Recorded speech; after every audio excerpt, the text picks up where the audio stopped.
होते हैं, बैंक के बारे में पूरा विस्तार से देखते हैं कि बैंक क्या होते हैं। देखना, बैंक की बात करें तो बैंक में आपको पढ़ने से पहले कुछ चीज़ें समझना आवश्यक है कि कुछ एक होता है अपने देश में एक वित्तीय बाजार है। वित्तीय बाजार में दो चीज़ें होती है, एक होता है अपना मुद्रा बाजार, ठीक है, यानी कि मुद्रा बाजार होता है, एक होता है अपना पूंजीगत बाजार, ठीक है। पूंजीगत बाजार दो तरह के बाजार होते हैं। इसमें से जो मुद्रा बाजार होता है वो अल्पकाल के जो ऋण होते हैं, जितने भी जो काम करता है अल्प प्रकार की मुद्राओं का काम है कि अल्प प्रकार के जो स्रोत होते हैं उसका काम करता है मुद्रा बाजार। और पूंजीगत बाजार जो होता है वो दीर्घकालीन यानी कि पूंजिका का काम करता है, दीर्घकालीन पूंजी का काम करता है। मुद्रा बाजार की बात करें तो मुद्रा बाजार में मुख्य रूप से अपने जितने भी बैंक हैं, जितने भी निजी बैंक, सरकारी बैंक, विदेशी बैंक, सब इसमें मुद्रा बाजार में आते हैं। और पूंजीगत बाजार में मुख्य रूप से अपना जो शेयर बाजार है, शेयर मार्केट है या म्यूचुअल फंड है, वो सब आपके पूंजीगत बाजार में आते हैं। मुद्रा बाजार की बात करें तो हमें बैंक पढ़ना है, तो मुद्रा बाजार में जो बैंक आता है तो बैंकों में यानी कि मुद्रा बाजार का जो नियमन कौन सी संस्था करती है, तो इसकी संस्था आरबीआई करती है। आरबीआई की स्थापना 1935 में हुई थी। और इसी तरह पूंजीगत बाजार की जो नियमन जो नियंत्रण करती है जो संस्था, उसका नाम है सेबी। सेबी की स्थापना 1988 में हुई थी। तो मुख्य रूप से हम बैंकों के बारे में पढ़ेंगे, बैंक क्या है।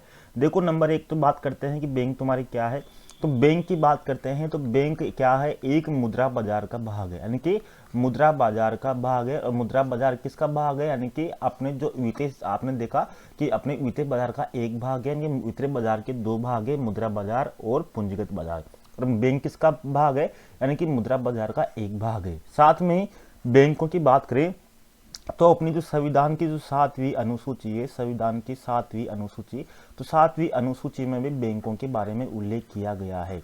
बैंकों के बारे में साथ में ही बैंक को हम मान सकते हैं कि बैंक को भारत की जो अर्थव्यवस्था है, तो भारतीय अर्थव्यवस्था के 3 क्षेत्र है, प्राथमिक, द्वितीय और तृतीय। तो तृतीय क्षेत्र में, यानी कि जो तृतीय क्षेत्र को, भारतीय अर्थव्यवस्था के तृतीय क्षेत्र को सेवा क्षेत्र भी कहते हैं।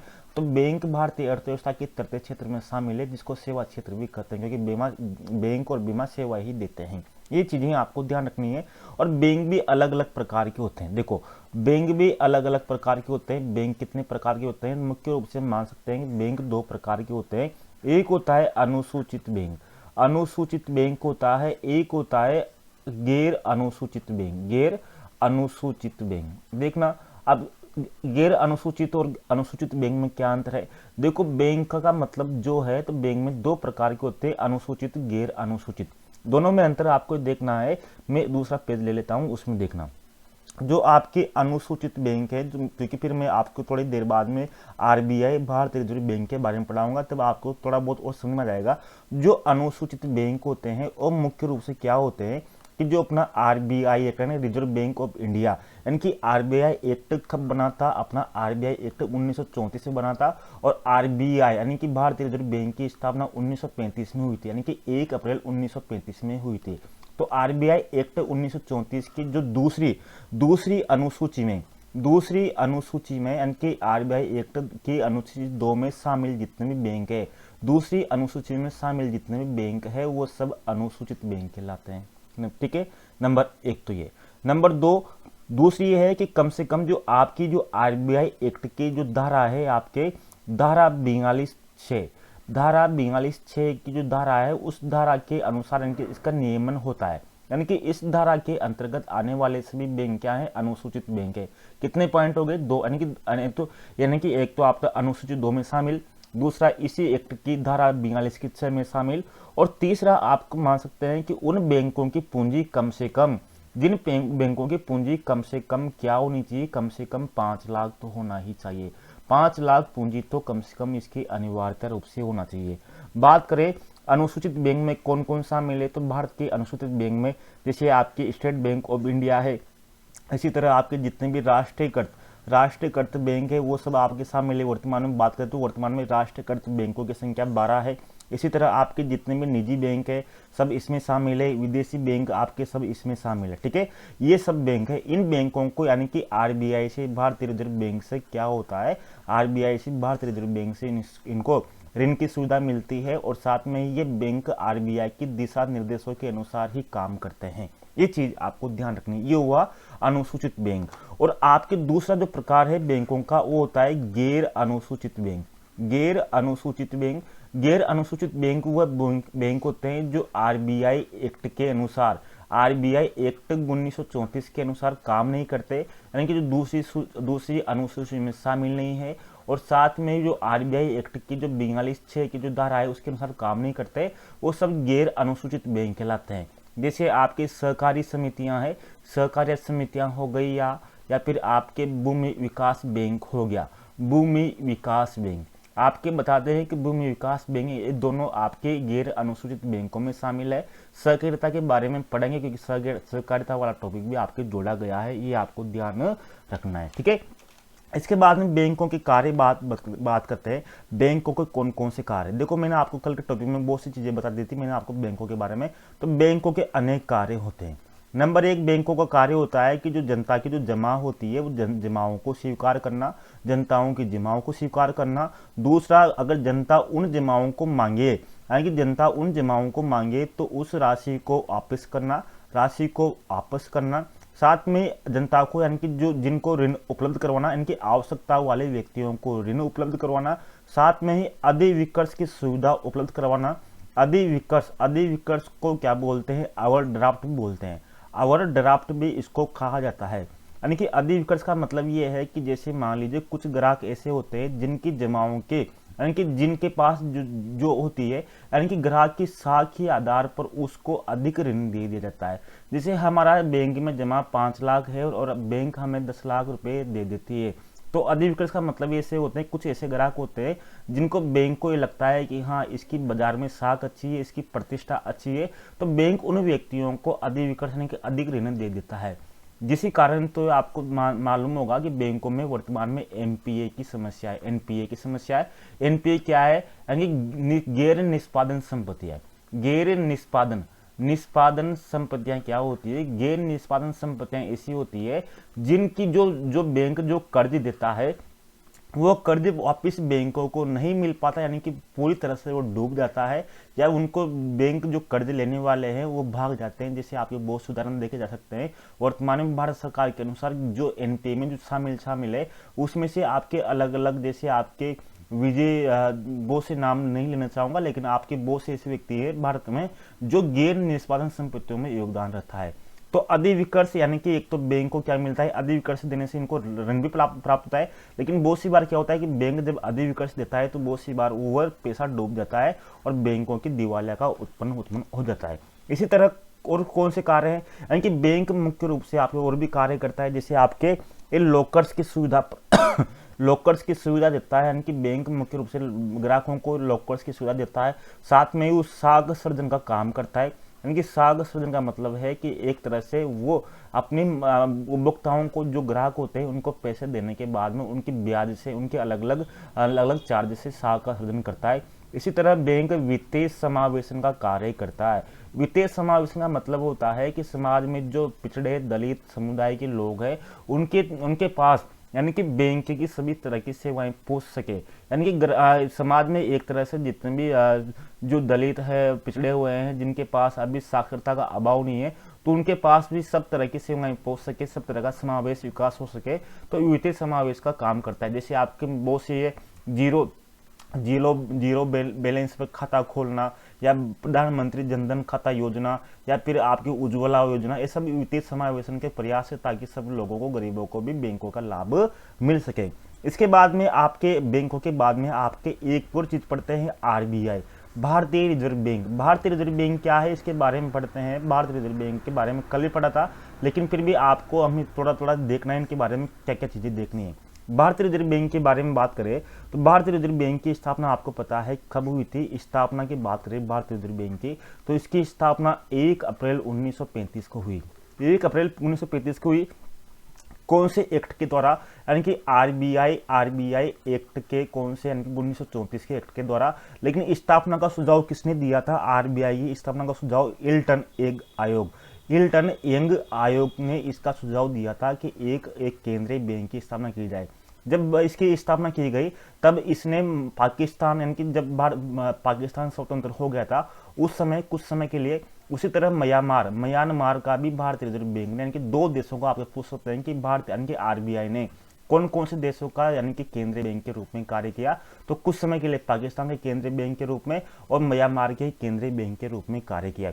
जब इसकी स्थापना हुई थी तो स्थापना के समय इसका मुख्यालय था कोलकाता था, यानी कि इसका मुख्यालय मुख्य रूप से कोलकाता था। लेकिन उसके स्थापना के 2 वर्ष बाद में 1937 में इसका मुख्यालय मुंबई कर दिया गया। वर्तमान में भी इसका मुख्यालय कहाँ पर है, मुंबई में है। इसी तरह इसकी बात करें तो इसमें जो कार्यालय है, यानी कि इसका जो कार्यालय है, इसका कार्यालय यानी कि इसके क्षेत्रीय कार्यालय 4 है।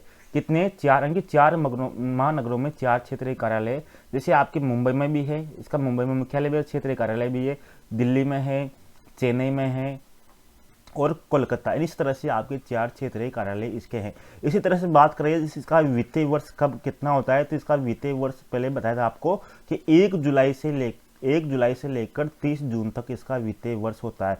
इसी तरह इसका जो आपकी भारतीय रिजर्व बैंक था, तो भारतीय रिजर्व बैंक का फिर बाद में कब राष्ट्रीयकरण किया गया, यानी कि भारत की सरकार के अंतर्गत लाया गया, यानी कि इसका एक तरह से राष्ट्रीयकरण किया गया। इसका 1 जनवरी 1949 को इसको भारतीय रिजर्व बैंक का राष्ट्रीयकरण किया गया। राष्ट्रीयकरण करने के बाद में ये मुख्य रूप से सरकार के अधीन संस्था बन गई।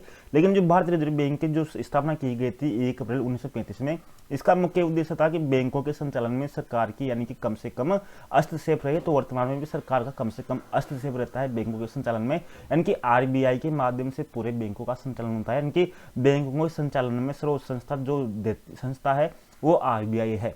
आरबीआई का जो अपन देखें तो प्रबंध और नियंत्रण किस तरह से होता है, यानी कि बात कर सकते हैं आरबीआई का जो का प्रबंधन किस तरह से होता है। जैसे आपके अलग अलग बुकों में दे रखा है। किसी बुक में आपके संचालन मंडल की बात करें, संचालन मंडल की, तो आपके जो आपके लेखा शास्त्र के अलग अलग अकाउंट की जो बुक है, उसमें एक बुक में आपके जैसे प्रतियोगिता दर्पण में आपके 20 सदस्य दिए हुए हैं कि संचालन मंडल में 20 सदस्य होते हैं, और किसी बुक में आपके 21 सदस्य दे रखे हैं कि संचालन मंडल में 21 सदस्य होते हैं।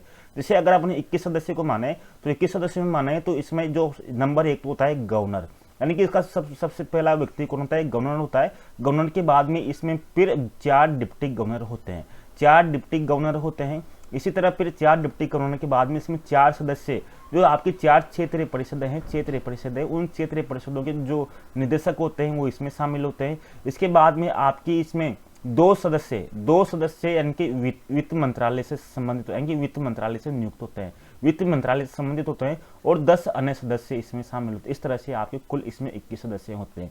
बात करें रिजर्व बैंक की जो अध्यक्षता करता है, जो अध्यक्षता जब बैठक होती है तो इसकी अध्यक्षता कौन करता है, तो इसकी अध्यक्षता गवर्नर करता है। अब बैठक की बात करें तो भारतीय रिजर्व बैंक की जो बैठक है वो वर्ष में कम से कम कितनी बार, कम से कम 4 बार तो इसकी बैठक होना आवश्यक है। कितनी बार, 4 बार तो इसकी बैठक होना चाहिए। वर्तमान में बात करें तो भारत में वर्तमान में रिजर्व बैंक का गवर्नर कौन है, तो शक्तिकांत दास वर्तमान में भारतीय रिजर्व बैंक का क्या है, गवर्नर है। शक्तिकांत दास वर्तमान में भारतीय रिजर्व बैंक का गवर्नर है। इसी तरह गवर्नर की बात करें जैसे आपके इसमें रिजर्व बैंक का प्रथम गवर्नर कौन था, तो ओसबोर्न, यानी कि ओसबोर्न स्मिथ भारतीय रिजर्व बैंक के प्रथम गवर्नर थे। और आपकी बात करें प्रथम भारतीय गवर्नर कौन थे, रिजर्व बैंक के प्रथम भारतीय गवर्नर, तो सी.डी. देशमुख प्रथम गवर्नर थे। इसी तरह बात करें आपके जैसे आपके जब बैंकों का जब राष्ट्रीयकरण किया गया था, जिस तरह से आपसे मान सकते हैं जब भारत का आरबीआई का जब राष्ट्रीयकरण किया गया था 1949 में, जब गवर्नर कौन थे, तो सी.डी. देशमुख थे। इसी तरह आपकी जब 14 बैंकों का सर्वप्रथम जब राष्ट्रीयकरण किया गया था, कब किया गया था, सर्वप्रथम राष्ट्रीयकरण किया गया था 1969 में। आपको ध्यान रखना 14 बैंकों का राष्ट्रीयकरण 1969 में किया गया था। तो इस समय कौन गवर्नर थे, तो आप क्या सकता है कि एल के झा का मतलब है लक्ष्मीकांत झा उस समय गवर्नर थे। इसी तरह फिर उसके बाद में 6 बैंकों का सर्वप्रथम जब राष्ट्रीयकरण किया गया, आपको ध्यान रखना 6 बैंकों का सर्वप्रथम राष्ट्रीयकरण किया गया। तो उस समय गवर्नर कौन थे, तो पहले आपको ध्यान रखना 6 बैंकों का राष्ट्रीयकरण कब किया गया, तो 1980 में किया गया। तो उस समय गवर्नर कौन थे, तो आई.जी. पटेल थे, यानी कि आई.जी. पटेल उस समय गवर्नर थे। इसी तरह आपसे पूछ सकते हैं कि ऐसे कौन से गवर्नर थे जो प्रधानमंत्री बने, यानी कि भारत के ऐसे कौन से प्रधानमंत्री थे जो पहले रिजर्व बैंक के गवर्नर रह गए, यानी कि आरबीआई के गवर्नर रह चुके कौन से थे, तो मनमोहन सिंह, डॉक्टर मनमोहन सिंह भारतीय रिजर्व बैंक के गवर्नर भी रह गए और 2 बार प्रधानमंत्री भी रह गए यूपीए की सरकार में। ठीक है, डॉक्टर मनमोहन सिंह ये आरबीआई के गवर्नर भी रह गए। यानी कि आपकी बात करें, मनमोहन सिंह जब 1991 में जब नरसिम्हा राव की सरकार थी, भारत में नरसिम्हा राव की सुधार सरकार थी, तो नरसिम्हा राव की सरकार के समय ही भारत में 1991 में 3 सुधार हुए। एक था आपके निजीकरण आपके, दूसरा था वैश्वीकरण और तीसरा था आपके उदारीकरण। यानी कि भारत में 3 चीजों, उदारीकरण यानी कि भारत की जो अर्थव्यवस्था को मुक्त अर्थव्यवस्था बनाया, तो मुक्त अर्थव्यवस्था को बनाने का जो मुख्य योगदान माना जाता है मनमोहन सिंह का माना जाता है।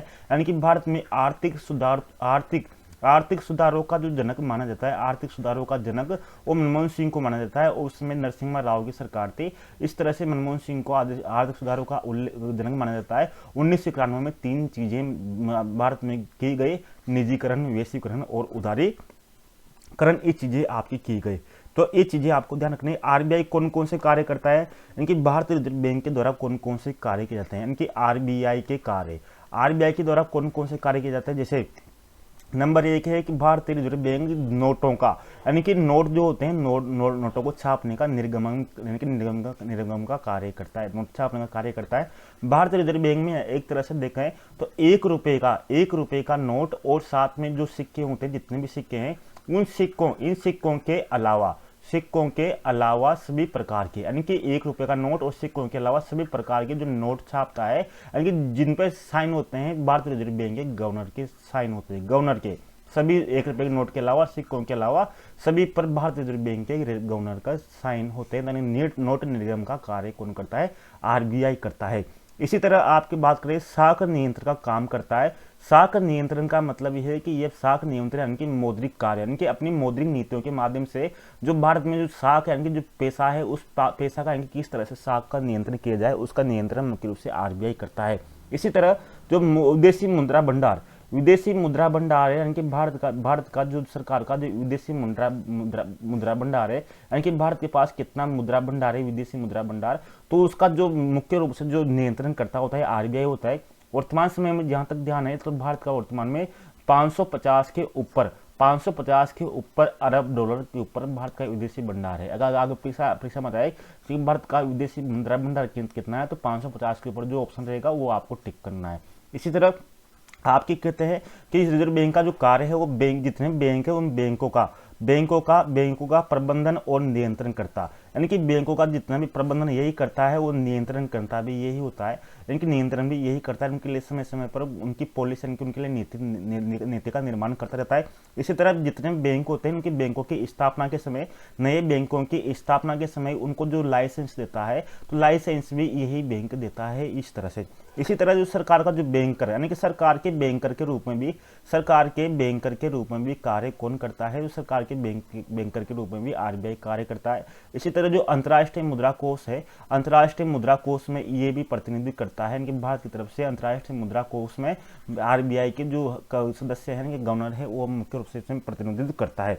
इसी तरह आपकी बात करें जो नोट निर्गम है, आपको बताया नोट निर्गम, तो नोट निर्गम की बात करें तो नोट निर्गम में आपको देखना है कि जो आपके 1 रुपया और सिक्कों के अलावा, यानी कि जैसे आपके जो 1 रुपये का जो नोट है, उस नोट को जो जारी करता है, उसको भारत सरकार का जो वित्त सचिव होता है, वित्त सचिव के हस्ताक्षर के बाद में ही 1 रुपये का नोट जारी होता है। और जो सिक्के, जितने भी सिक्के होते हैं, उन सिक्कों का जारी कौन करता है, तो उन सिक्कों को जारी कौन करता है, भारत सरकार उन सिक्कों का जारी करता है।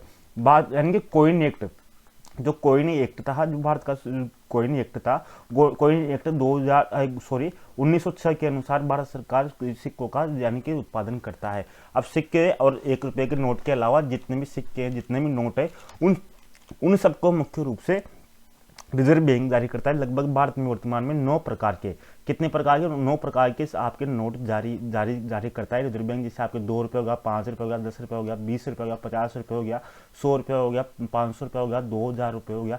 इस तरह से आपके ये 9 प्रकार के जो सिक्कों का, यानी कि ये नोटों का जारी करता है कौन, भारतीय रिजर्व बैंक। कितने हुए, 4, 4, 8, 1 कौन सा छूट गया, तो एक 200 रुपये वाला है ना, 200 चला है, तो 9 प्रकार के नोटों का इसका उत्पादन कर यानी कि जारी करता है। इसी तरह आपके जो रिजर्व बैंक जो काम करता है, जो काम करता है, यानी कि जो जैसे सिक्कों का जो यानी कि पैसों का यानी कि जो रुपये जारी करता है, तो रुपये जारी करने से पहले वो न्यूनतम कोष प्रणाली पर काम करता है। न्यूनतम कोष प्रणाली क्या है? इस प्रणाली के अनुसार रिजर्व बैंक जो मुद्रा को जारी करता है, तो कम से कम न्यूनतम कोष प्रणाली के तहत रिजर्व बैंक अपने पास कम से कम 200 करोड़ का कोष अपने पास रखता है। कितने करोड़ का? 200 करोड़ का कोष अपने पास रखता है। 200 करोड़ कोष में से 115 करोड़ का तो सोना होता है उसके पास। कितना सोना रहना चाहिए रिजर्व बैंक के पास? और कम से कम 85 करोड़ उसके पास पैसा होना, नगद पैसा रहना चाहिए। नगद पैसा में प्रतिभूति भी मान सकते हैं, बॉन्ड भी मान सकते हैं। यानी कि 200 करोड़ का न्यूनतम कोष होना चाहिए, जिसमें से 115 करोड़ रुपए का सोना, स्वर्ण और 85 करोड़ उसके पास नगद होना चाहिए। अब बात करें भारतीय रिजर्व बैंक जो साख का नियंत्रण किस तरह से करता है। साख का नियंत्रण मुख्य रूप से, साख नियंत्रण का मतलब ये है कि भारत में जो मुद्रा जारी है, जो मुद्रास्फीति है, यानी कि मुद्रा का मूल्य ना बढ़े और साथ में मुद्रा अस्फीति यानी कि मुद्रा का एक तरह से कम भी ना हो, यानी कि मुद्रास्फीति का जो काम करता है वो रिजर्व बैंक का काम करता है। तो भारत में बात करें साख नियंत्रण का जो काम करता है तो रिजर्व बैंक करता है। तो साख नियंत्रण का कार्य मौद्रिक नीति के तहत होता है। मौद्रिक नीति, अब मौद्रिक नीति को आपको देखना होगा कि मौद्रिक नीति किस तरह से बनती है। आपके बात करें मौद्रिक नीति का मतलब यह है कि पहले 2014 से पहले की बात करें, 2014 से पहले मौद्रिक नीति मुख्य रूप से वर्ष में 2 बार जारी की जाती थी। 2 बार जारी की जाती थी, लेकिन इतने बड़े देश में 2 बार 6 महीने में 1 बार मौद्रिक नीति जारी करने का कोई औचित्य नहीं था। इसके बाद में इस मौद्रिक नीति का चर्चा यानी कि इस पर चर्चा करने के लिए, इस पर निर्णय करने के लिए एक समिति का गठन किया गया। मौद्रिक नीति कितनी बार जारी की जाए, एक वर्ष में कितनी बार जारी की जाए, इसके लिए एक कमेटी का गठन किया गया। उसका नाम था उर्जित पटेल समिति। उर्जित पटेल समिति बाद में भारत के गवर्नर भी बने, तो उर्जित पटेल समिति बनी। इस समिति ने, उर्जित पटेल समिति ने कहा कि कम से कम मौद्रिक नीति है जो वर्ष में कम से कम 6 बार जारी की जानी चाहिए, 6 बार जारी की जानी चाहिए। तो वर्तमान में मौद्रिक नीति वर्तमान में कितनी बार जारी की जाती है? कि 6 बार जारी की जाती है, यानी कि प्रत्येक 2 माह में 1 बार मौद्रिक नीति जारी की जाती है। इसके बाद में फिर जब मौद्रिक नीति जारी की जाती थी, तो मौद्रिक नीति मुख्य रूप से आरबीआई के गवर्नर के द्वारा ही जारी की जाती थी, यानी कि गवर्नर का ही एकाधिकार था। यानी कि मौद्रिक नीति जारी करने का एकाधिकार किसको था? गवर्नर को था, यानी कि एक था। तो बाद में इस पर चर्चा की गई कि क्यों ना आरबीआई का जो गवर्नर है उसके अलावा और भी व्यक्तियों को इस मौद्रिक नीति में शामिल किया जाए। तो इस पर शामिल करने के लिए, मौद्रिक नीति किस तरह से जारी हो, तो इस पर चर्चा करने के लिए फिर एक और समिति बनाई गई। इस समिति का नाम था राजन समिति का गठन किया गया। इसका काम था कि किस मौद्रिक नीति समिति, यानी कि मौद्रिक नीति समिति के सुझाव देना था। कि रघुराम राजन समिति ने एक मौद्रिक नीति समिति के यानी कि इसने पेश की एक तरह से आपके एमपीसी यानी कि मौद्रिक प्रबंध समिति की स्थापना की जाए। तो रघुराम राजन समिति की सिफारिश के आधार पर एक मौद्रिक प्रबंध समिति का गठन किया गया, एमपीसी का गठन किया गया। आपके 27/6/2016 को एमपीसी मौद्रिक नीति समिति का गठन किया गया। इस नीति में ये कहा गया कि इसमें से एमपीसी जो होती है वो भारत की अब 2 बार यानी कि 27 जून 2016 के बाद में अब जो भारत की मौद्रिक नीति जारी करता है वो एमपीसी के द्वारा जारी की जाती है, न कि गवर्नर के द्वारा। तो एमपीसी में कुल 6 सदस्य होते हैं, यानी कि 6 सदस्य होते हैं। तो 3 सदस्य तो बाहरी होते हैं, 3 सदस्य आंतरिक होते हैं। ये आपको ध्यान, 3 सदस्य आंतरिक होते हैं, ठीक है। यानी कि अब एमपीसी में जो जारी की जाती है मौद्रिक नीति वो बहुमत के आधार पर जारी की जाती है, बहुमत के आधार पर मौद्रिक नीति की जाती है। इसके बाद में एमपीसी में ये लक्ष्य तय किया गया कि 2021 तक ये तय किया गया कि भारत की मुद्रास्फीति है उस मुद्रास्फीति को 2021 तक कितने प्रतिशत रखा जाए, यानी कि वर्तमान में कितना प्रतिशत रखा जाए। 2021 चल रहा है, तो इसने जब मौद्रिक नीति समिति बनी 2016 में बनी, तो इसने 5 वर्ष का लक्ष्य तय किया गया कि मुद्रास्फीति 2021 तक, यानी कि जो 4% से लेकर या तो 2% आगे बढ़ जाए या 2% कम रह जाए, यानी कि लगभग आपकी जो मुद्रास्फीति है वो 2% से 6% के बीच में रहना चाहिए। ये इसका लक्ष्य तय किया गया। इस तरह से आपको मुद्रास्फीति के बारे में इनको ध्यान रखना है। अब मैंने आपको पहले के वीडियो में बताया था कि मौद्रिक नीति के कौन कौन से उपाय थे, मैंने आपको बता दिए थे मौद्रिक नीति के उपाय, वो उसमें देख लेना, आपने देख लिया होगा। तो मौद्रिक नीति के उपाय मैंने बताया था आपके, एक तो कौन बताया था, एक तो परिणात्मक बताया था, परिणात्मक उपाय बताया था, एक आपको गुणात्मक उपाय बताया था। तो ये बैंकों में आपको ये चीज़ें आपको पढ़नी है, ठीक है, इन चीज़ों को आपको ध्यान रखना है। अब जैसे मैंने बात की आपकी सहकारिता का टॉपिक जुड़ा हुआ है, तो सहकारिता को आपको देखना है। सहकारिता में बात की थी मैंने आपको, सहकारिता में देखो ये रहा, ये मैंने सहकारिता में बात की थी कि आपकी जो बैंक है, बैंक दो प्रकार के होते हैं, अनुसूचित और गैर अनुसूचित। तो गैर अनुसूचित की बात करते हैं, गैर अनुसूचित में आपकी सहकारिता होती है और भूमि विकास बैंक होते हैं। तो हम बात करेंगे सहकारिता की, फिर सहकारिता के बाद में बात करेंगे हम उपभोक्ता की, और भी बाद में बात करेंगे हम बीमा की। यानी कि अपन को इससे रिलेटेड ही हमको सब कुछ याद करना है, किस तरह से अपन याद कर सकते हैं, चलो देखिए।